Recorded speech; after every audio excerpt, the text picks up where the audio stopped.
Welcome to That's Good Sports. I'm Brandon Perna, and the Denver Broncos, after going full devil's inch during the first few seconds of free agency, have moved on to making more gentle half thrusts during the actual first day of free agency. John Elway, Vance Joseph, Gary Kubiak, and about 63 other Denver Broncos employees were at Baker Mayfield's Pro Day in Oklahoma today.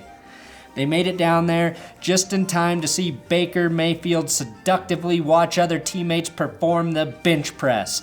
This is Baker Mayfield's greatest strength: locker room leadership, getting guys to put up more weight because they are scared of being violated. Baker eventually went on to show the Broncos not only could he defeat the Cobra Kai, but he could do it 3 years in a row. He can bring a three-peat to Denver.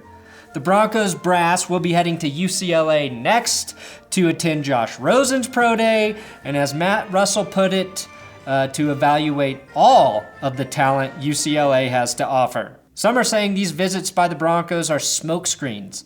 Others contest the Broncos just want a quarterback who can throw a fucking screen. That's good sports.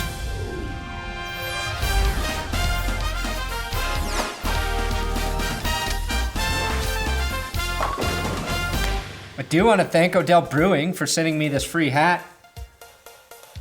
And they sent me a bunch of other free shit that I have worn on the show. Any beer companies want to send me free beer or free stuff, I'm gonna take it. Also, real quick, Free Agency Fuckfest Part 2 will be up tomorrow.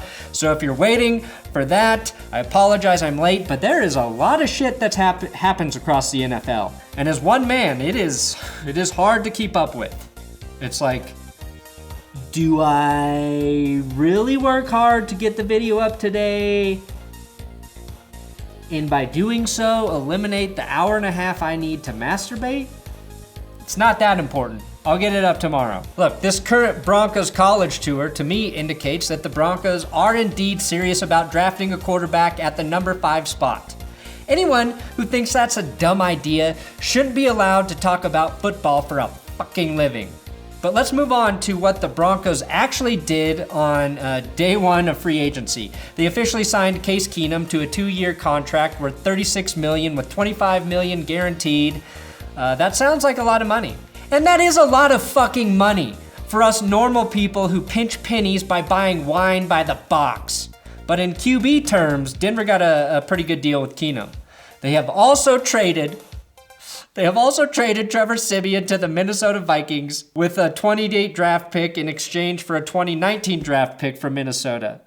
As it stands, the Vikings have Kirk Cousins, Trevor Siemian, and Kyle Sloter, 2 QBs Broncos fans desperately wanted, and 1 QB half of Broncos fans rooted for until we all realized the magic in the Mile High City died. It died the day Peyton Manning retired, or was accused of teabagging a female trainer in college. Either way, things have not been good for the quarterback position ever since. My prediction is Kirk Cousins gets hurt next season, and Trevor Siemian leads the Vikings to the AFC Championship game and loses. And then John Elway signed Siemian to a 2-year, $36 million deal in 2019. Bold prediction. Heard it here first. Yeah, okay. I'm sorry, I'm a little sad to see Trevor go. I rooted for the underdog. I wanted to see him succeed, okay? Did I ever claim that he was going to be the next John Elway? No.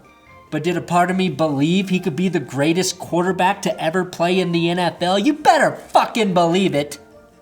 And Trevor, you weren't. You weren't the best quarterback to ever play in the NFL, and that's your parents' fault. Blame the genetics for that one, man. I would have a long talk with them about how they chose their partners to mate with. Get some better genetics, maybe you could have been the best ever. But good luck in Minnesota, Trevor. Good luck. The Broncos were able to work out a new 3-year, $15 million contract with inside linebacker Todd Davis after Corey Nelson signed a 1-year deal with the Philadelphia Eagles. Davis will receive $6 million in guaranteed money and gives the Broncos a lot of options in the draft at the linebacker position. I still think the Broncos will draft a linebacker, and I also still like both Todd Davis and Brandon Marshall. We know Todd Davis isn't a coverage backer. That's not his specialty, but he is a high-caliber run stuffer, a thumper, a stopper, a big-time cool bopper. And he's improved every season he's been with the Broncos. And do not forget that Brandon Marshall played with the torn rotator cuff pretty much all of last season. I expect that duo to be better in 2018, and I would love to see the Broncos add a linebacker whose strength is in coverage. That, I think, is a goal of theirs in the draft. After 7 seasons with the Broncos, Virgil Green signed with the enemy, the Los Angeles Chargers, so Virgil Green is now dead to me. Sorry, Virg, but you're dead to me. We knew the Broncos may be looking for a corner after Aqib Talib was traded to the Rams, and they got one in former 49ers and Vikings cornerback Tramaine Brock. They signed Brock to a 1-year, $4 million deal, which, if I'm being honest, at this point, I would have rather seen fucking Aqib Talib in Denver for 1 more year at $12 million. Brock had a pretty good season in 2016 in San Francisco, but rarely played last year with the Vikings, and seems a bit expensive at $4 million for 1 season. I could be wrong. I guess we need to see what else the Broncos do at this point in free agency with their remaining cap space before I fully judge this transaction. And let's be honest, the Broncos have not had good luck with guys named Brock, besides one awesome Patriots game. Now, I will say one last thing about Case Keenum. I saw this stat and I totally forgot about it. My brain ain't so good with the memory, probably from all that boxed wine. I literally talked about this in a video at some point last season, and I can't believe I didn't mention it in my Case Keenum video yesterday. Anyway, Trey Wingo posted this stat. Keenum had the best QBR in the NFL last season when pressured. Trevor Siemian had the worst, and since the Broncos haven't signed any linemen yet, we know Keenum is probably going to be pressured a lot, and that's okay, because that's his bread and butter. So that is another thing to look forward to about our new god, Case Keenum. Yes, we will serve you, Mr. Keenum. We will serve you well. And you will lead us to not hell. Thanks for watching another episode of That's Good Sports. Please subscribe here on YouTube. And like I said, the Free Agency Fuckfest Part 2 will be up tomorrow. I'm on Twitter at Brandon Perna. If you like talking football, I like talking about TV and movies and delicious recipes that we like to try in the kitchen as stay-at-home boys.